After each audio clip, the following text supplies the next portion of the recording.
దేవునికి స్తోత్రము. ఈరోజు పరిశుద్ధ వాక్యములు. నీకు హాని చేయుటకు నీ మీదకి ఎవడునూ రాడు.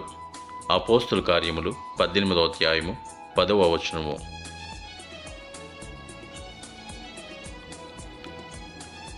నేను నీకు విశ్రాంతి కలుగజేయుదును.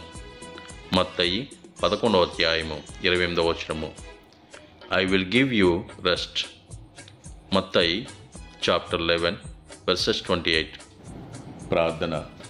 భూమిని ఆకాశమును సృజించిన సర్వశక్తి గల తండ్రి అయిన దేవాతి దేవ, మీకే వందనములు, స్తుతులు, స్తోత్రములు తండ్రి. ఎంతమంది అయితే ఈ వాక్యాన్ని చూస్తున్నారో, వింటున్నారో వారికి, వారి కుటుంబాలకు ఆశీర్వాదమునివ్వండి.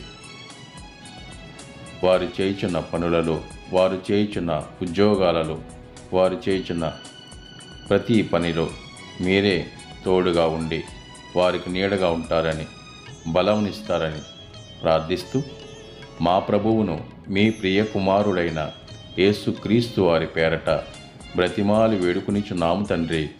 Amen, amen, amen.